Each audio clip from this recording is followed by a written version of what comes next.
Research foundation में आप लोगों का स्वागत है। आज हम बहुत ही इम्पोर्टेंट टॉपिक है। आप थोड़ा सा हम इस टॉपिक के मैकेनिज़्म को अगर समझें तो हमको इस बात पे पता चलेगा, जिसमें हमको टाइफाइड का जुड़ा रहना या फिर एच पाइलोरी जो या फिर रिफ्लेक्स एसिड या हाइपर एसिडिटी या लो एसिडिटी, ये सारे कारणों को आज हम एक छोटी सी वीडियो में हम आज समझेंगे और इसके होम्योपैथी में और इसके प्रोस्पेक्टिव में हम मेडिसिनों का कैसे इसका चयन करें, आज हम इस वीडियो में ये जानेंगे। और वीडियो बहुत ख़ास होने वाला है, आप अंत तक बने रहें। चैनल को अगर सब्सक्राइब नहीं किए हैं तो आप सब्सक्राइब कर सकते हैं, हमारा मेंबरशिप भी आप ले सकते हैं, आप हमारे चैनल को ज्वाइन भी कर सकते हैं। तो हम शुरू करते हैं आज के इस वीडियो को। आज हम समझेंगे कि हाइपो एसिडिटी, आज जो हमने इस चीज़ पे बहस करना इसलिए ज़रूरी समझा है कि आप लोग देखते होंगे कि बहुत सारे हमारे पास केसेस आते हैं होम्योपैथी में ख़ास करके, और हम लोग इधर उधर फिर वो सिम्टम लेकर के मतलब भागते रहते हैं कि क्या दे क्या नहीं दे, क्या क्या चीज़ हो, क्या होगा क्या नहीं होगा। ठीक है, हम इन मेडिसिनों के आसपास में इधर उधर भटक जाते हैं, और जिससे जो मेन काउजेस है होम्योपैथी की, जो मेन काउजेस है, जो बीमारी की मेन सिम्टम है, जो हम डायग्नोस नहीं कर पाते हैं अपनी आँखों से, फिर हम एक दूसरी तरफ चले जाते हैं और यहीं से हम लोग की स्टार्ट होती है कि हम रास्ता भटक रहे हैं। अगर हम इनिशियल स्टेज में ऐसे चीज़ों को अगर पहचान लें तो उससे ये हो सकता है कि हम आगे जो बड़ी डिज़ीज़ हो, आगे जो बड़ा प्रॉब्लम हेल्थ में होने वाला है, ऐसे मरीजों को हम उससे बचाया जा सकता है। तो बात आज हम कर रहे हैं कि हाइपो एसिडिटी क्या होता है। अब हाइपो एसिडिटी को दूसरे भाषा में हम समझेंगे कि हाइपोक्लोराइड। अब हाइपोक्लोराइड या हाइपो एसिडिटी क्या चीज़ है, ये एक्चुअली होता है कि आपके बॉडी में, आपके पेट में, ठीक है, जो स्टोमक एसिड है, जो HCl है, हाइड्रोक्लोरिक एसिड है, वो सही मात्रा में बनना चाहिए। अगर वो सही मात्रा में नहीं बनता है तो आपका क्या होगा कि आपको डाइजेशन स्लो हो जाएगा। ठीक है, तो आप इसको कैसे आप इसको आइडेंटिफाई कर सकते हैं। वो कहेंगे कि खाने के बाद लगता है कि पेट भर गया, पूरा फुलनेस फील हो रहा है। ठीक है, दूसरा, ऐसे में कहेंगे उनको उल्टी आ रहा है, कुछ करे तो उल्टी, सुबह खाएं अभी शाम तक खाया ही नहीं है। ठीक है, तो भूख नहीं लगना। ठीक है, या फिर वो आपसे ये कहेंगे कि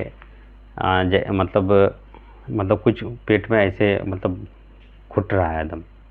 तो जब इन चीज़ों को अब जो आपको यहीं पर ही डिफ्रेंशिएट करना पड़ेगा कि ये पेशेंट ऐसा है क्या। अगर इनिशियल में 2-3 दिन से है तो आप उसके लिए अलग से मेडिसिन दे सकते हैं, एक मामूली सा आपका नक्स भूमिका उस काम को कर देगा। लेकिन ये कहते हैं कि नहीं, एक ज़माने से है और ऐसे कारण मुझे होते आ रहे हैं, बहुत दिनों से है, तो फिर ये केस थायराइड की तरफ जा सकता है, क्योंकि थायराइड में भी ये सिम्टम है। लेकिन और उसके आपको जब इनको जो है आपको क्रॉस करना है, इसका जो क्रॉस चेकिंग आप कीजिएगा, तो थायराइड में पेन भी होगा बॉडी में, जो मसल्स काल्फ पेन होगा, थकान होगा, इसमें भी वही चीज़ होगा। ठीक है, तो अब जब ये चीज़ हो जाता है तो अब होम्योपैथी में हम लोग अगर देखना चाहें तो हम लोग क्या चीज़ को, इस चीज़ को देख सकते हैं, और इसको हम लोग क्या इमरजेंसी में ऐसे केसेस आए तो हम लोग क्या इसको केसेस को डील कर सकते हैं। तो होम्योपैथी में इनकी जो है ना बहुत अच्छी मेडिसिनें हैं। और मैं एक चीज़ और यहाँ पे आप क्लियर कर लूँ, अगर इसको देखिए, इसका तो कोई भी डाटा है नहीं, प्रूफ तो है नहीं, ठीक है, लेकिन मैंने जब जहाँ तक ऐसे केसेस हमने 2-3 केसेस हमने देखे कि मेरे पास एक आदमी शिकायत करता था बार बार आकर के। ठीक है, तो मेरे पास 1-2 बार ही आए थे वो, और इसी चीज़ का वो चर्चा करते थे कि मैं जब भी कुछ खाता हूँ तो लगता है कि मेरा पेट मतलब फुल है, और मुझे सुबह भूख लगी है, और सुबह खाता हूँ तो फिर शाम तक खाने की कोई इच्छा नहीं होती है, भूख ही नहीं लगता है हमको, और उसको पैखाना भी नहीं होता था। दूसरा चीज़ उसने हमको ये किया, फिर उसके बाद हमको कोई बड़ा मेडिकल कॉलेज नोटिया वगैरह था नाम शायद, उसका रिपोर्ट वगैरह दिखाया, तो मैं उसको फिर एक बार मेडिसिन दिया, फिर उसके बाद वो आए नहीं और हमारे पास। फिर कुछ दिन के बाद वो आए तो फिर उनके पास एक और गैस्ट्रोलॉजी का एक रिपोर्ट था कि एच पाइलोरी पॉजिटिव है, ठीक है, जो वो 2-3 साल पहले मेरे पास आए थे जब शुरू में मैंने प्रैक्टिस को स्टार्ट किया था। फिर उसके बाद अब रिसेंटली मेरे पास जब आए वो, तो फिर उसको देखते हैं कि एच पाइलोरी है। एक वो केस हो गया। दूसरा एक केस मेरे पास भी आया कि एक आदमी मेरे पास आया था कि टाइफाइड उसको जाता ही नहीं है, ठीक है। तो फिर उसने मुझे टाइफाइड का बोला था कि वो किसी और को लेके आए थे, तो ठीक है एक बार मैं आऊँगा आपके पास, ऐसा हमको बोल करके वो चले गए। तो फिर उसके बाद कुछ दिनों के बाद जब वो हमारे पास आए तो उसको भी वो फिर दूसरे आदमी को बोले, दूसरे आदमी के साथ आए थे और उसने कहा कि मुझे दवाई देना पड़ेगा। तो उस समय उसने कहा कि मुझे भी पेट फूल वगैरह रहता है और कुछ भी खाते हैं तो भूख लगता है, बहुत बिल्कुल भी इच्छा नहीं है, ठीक है। एक बार ब्लड कम हो गया था तो फिर मैं ब्लड चढ़ाया था, टाइफाइड की वजह से बहुत ज़्यादा ब्लड कम हो गया था। तो मैं उसको सिर्फ, कोई मेडिसिन नहीं था, कुछ कागज़ वगैरह तो उसके पास था नहीं, तो मैं सिर्फ उसको मुंह के बोले हुए से दिए और उसको मैं फिर वही नक्स भूमिका दे करके छोड़ दिया था कि हम बोले ज़रूरत पड़े तो रात के सोते समय कभी ले लीजिएगा अगर ऐसा फील हो तो। और ज़्यादा मेडिसिन हम उसको दिए नहीं। फिर कुछ दिन के बाद जब वो आए तो उनके पास भी जो है हैदराबाद की बड़ी इंस्टीट्यूट है, एशियन इंस्टीट्यूट ऑफ गैस्ट्रोलॉजी, उनका एक रिपोर्ट था उनके पास। तो हम फिर उसको देखे तो उसमें उसका भी एच पाइलोरी उसका दिखा, पॉजिटिव था एच पाइलोरी। तो हम इस चीज़ से हम यहाँ पे समझें कि अगर जिनको चाहे टाइफाइड रहा हो या फिर हाइपो एसिडिटी का समस्या रहा हो, तो उस केसेस में एच पाइलोरी का बैक्टीरिया बनता है। तो मेरा कहने का मकसद ये था यहाँ पर कि अगर आपको जैसे हाइपो एसिडिटी है, इसका मतलब आपके पेट में जो प्रॉपर, जो सही मात्रा में जो आप खाते हैं, सही मात्रा में जो हाइड्रोक्लोरिक एसिड बनना चाहिए उसको डिसॉल्व करने के लिए, उसको पचाने के लिए, वो अगर नहीं बनता है तो ऐसे केसेस में आपको आईबीएस हो सकता है, आपको भूख नहीं लग सकता है, आपको उल्टी आ सकता है, पेट में फूल लग सकता है। ऐसे केसेस में बैक्टीरिया भी जनरेट हो सकता है, क्योंकि वो ग़िज़ा जब वहाँ पड़ेगी, जब परोसती हुई रहेगी, जहाँ पे उसका डाइजेशन स्लो होगा, जहाँ पे एसिड का छिड़काव नहीं होगा, तो ऐसे केसेस में वहाँ पे मरे हुए जो बदबूदार चीज़ों में बैक्टीरिया पनपने की खतरा बढ़ जाता है। तो ऐसे केसेस हम कह सकते हैं कि बैक्टीरिया एच पाइलोरी का ये सोर्स हो सकता है, हाइपो एसिडिटी। अब इसकी हम मेडिसिन के बारे में जब जैसे ही हम बोले तो कुछ केसेस में ऐसे भी होते हैं कि कुछ एलोपैथी के डॉक्टर ऐसे लोगों को पेप्सिन जो हार्मोन है उनकी थेरेपी, पेप्सिन जो एंजाइम है उनकी थेरेपी दी जाती है, साइड से पेप्सिन दी जाती है कि आप पेप्सिन लीजिए। तो फिर ये है, तो हम लोग के पास भी पेप्सिन पोटेंटाइज सार्कोड है, हम लोग भी दे सकते हैं, लेकिन इनकी वहाँ पे काम नहीं है, ठीक है। अब वहाँ पे देखे आप पेप्सिन देके उसका काम मत बिगाड़िएगा।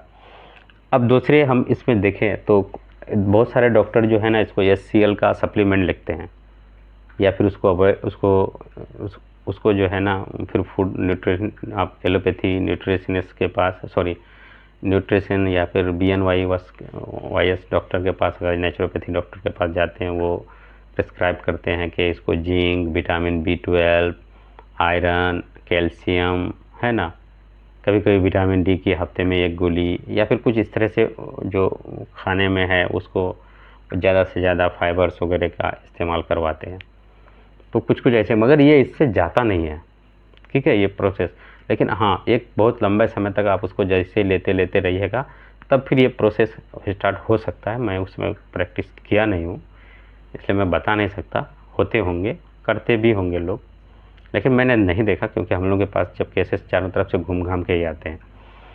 अब हम लोग के पास इसका एक सबसे बड़का जो अगर हम देखें तो हम लोग के पास बहुत एडवांटेज है मेडिसिन का, ठीक है। जब आपका हाइपो एसिडिटी की बीमारी से आप अगर ग्रस्त हैं, इसमें अगर आपको IBS हो गया है, तो अगर आप चाहेंगे कि हम IBS का इलाज करें तो ये कभी ठीक नहीं होगा, ठीक है।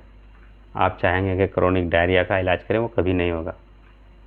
कारण यही है कि जब तक आप हाइपो एसिडिटी को मेंटेन नहीं कीजिएगा ये चीज़ काम नहीं करेगा,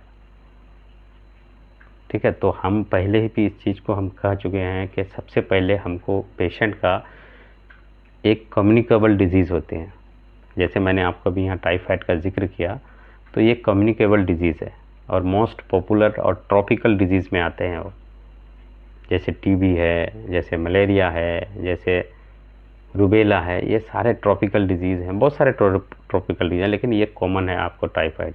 अगर इनिशियल स्टेज में अगर उसको ठीक कर लिया जाए तो फिर ये चीज़ यहाँ तक नहीं आएगी। तो हम लोग अब इस वीडियो में मैं सिर्फ मेडिसिन आपको बता देता हूँ, उसके बाद आप अच्छा इसमें प्रैक्टिस करते हैं। तो हम लोग शुरू में अब यहाँ पे मेडिसिन हमारे पास जब केसेस आता है हम नक्स से देते हैं। कुछ कुछ हम उसको नक्स ज़्यादा अगर एलोपैथी वगैरह लेके आए हुए हैं, सिर्फ नक्स दे के ही हम भेज देते हैं, आइए 5 दिन 10 दिन के बाद फिर देखते हैं केसेस को। दूसरे हम इसमें बेसिलिनम का भी यूज करते हैं। ठीक है, बेसिलिनम का यूज इसलिए करना चाहिए कि जो पड़ा हुआ जो या बैक्टीरिया हो कुछ भी हो है ना, उसको वो मार दे, इनकेस अगर बैक्टीरिया हो गया हो वहाँ पे। अगर इनकेस आपके पास उसमें आता है कि एच पाइलोरी पॉजिटिव है, तो एच पाइलोरी का नोसोड होम्योपैथी में अवेलेबल है, आप उस नोसोड का यूज कर सकते हैं। अब उसमें हम अब देखें मेडिसिन, तो देखें तो सबसे बुरी मेडिसिन अगर इसमें बनती है तो वो कार्बोवेज है, और कार्बोवेज है। दूसरी अगर मेडिसिन देखें तो स्क्रीचीनम नाइट्रम, जो नक्स भूमिका ही अल्कलाइड से बनी हुई मेडिसिन है। तो स्ट्रीचीनियम, अगर आप नाइट्रिकम मेडिसिन देखें तो ये और कार्बोवेज दोनों बहुत ही इम्पोर्टेंट है। कार्बोवेज दोनों में काम कर सकती है। अगर हाइपो हो जाए या हाइपर हो जाए, दोनों तरह के अगर एसिड आपके इसमें हो जाए, या दोनों में कारआमद है। आप कुछ देर के बाद आप उसको रिपीट कीजिए, ठीक है। उसके बाद देखिए इसका भी काम बहुत इजीली आप उसको कर सकते हैं। अब दूसरे इसके अगर मेडिसिन, तीसरा मेडिसिन अगर हम देखें तो तीसरा मेडिसिन में अब इसका जो है उसमें जहाँ पे ऐसे केसेस हैं कि अब सांस उतर रहा है, अब सांस लेने में दिक्कत है, इतना एसिडिटी है, इतना लो हो गया, अटक गया है, डेटी है, तो आपके पास हाइड्रोसाइनिक एसिड है, जहाँ पे हम लंग्स फेल्यूर में भी इस मेडिसिन को यूज कर सकते हैं। जहाँ पे पल्मोनरी आपका जो कोलैप्स कर रहा है, ऐसे केसेस में अगर हम दें तो उसकी सप्लाई को बढ़ाया जा सकता है, उसकी सप्लाई को पावर दिया जा सकता है, इन्हांस दिया जा सकता है लंग्स को। तो आप हाइड्रोसाइनिक एसिड को भी देख सकते हैं। अब इसमें हमको अगर अवॉइड करना चाहिए तो क्या करना चाहिए, तो आप सबसे पहले कोई भी ऐसे के अगर हाइपो आपको है या फिर हाइपर ही क्यों ना है, ठीक है, तो ऐसे में आपको लिक्विड या कोई भी फ्लूइड शुरू में नहीं लेना चाहिए। आप सबसे पहले प्रोटीन वगैरह लें, जो भी आप नाश्ता करते हैं या खाना खाते हैं या फिर जो भी प्रोटीन आप अलग से लेते हैं आप उसको लें। उसके बाद कुछ घंटे के बाद ही आप जूस वगैरह या पानी वगैरह लें इसका, क्योंकि जूस वगैरह अब इनमें से जो फैटी फूड है उसको अवॉइड करना पड़ता है। या फिर सबसे आसान तरीका है, आपके पास कोई भी पैथी अवेलेबल नहीं है, ठीक है, या फिर आप डॉक्टर के पास जाना नहीं चाहते हैं, तो आपके पास एक दवाई है, वो है जंजीर अदरक, ठीक है, जंजीर है आपके पास, ये भी बहुत दोनों में मेंटेन करती है। आप उसको जैसे चाय में यूज करते हैं तो सादी चाय में आप उसको मिला लीजिए, या फिर नहीं तो कोई भी चीज़ में आप उसको यूज कीजिए, क्योंकि जंजीर ही एक ऐसी है कि इस चीज़ को मेंटेन करती है। तो ये था आज हाइपो एसिडिटी से रिलेटेड केसेस, ठीक है। नेक्स्ट वीडियो में फिर हम ट्राई करेंगे। थैंक यू, धन्यवाद।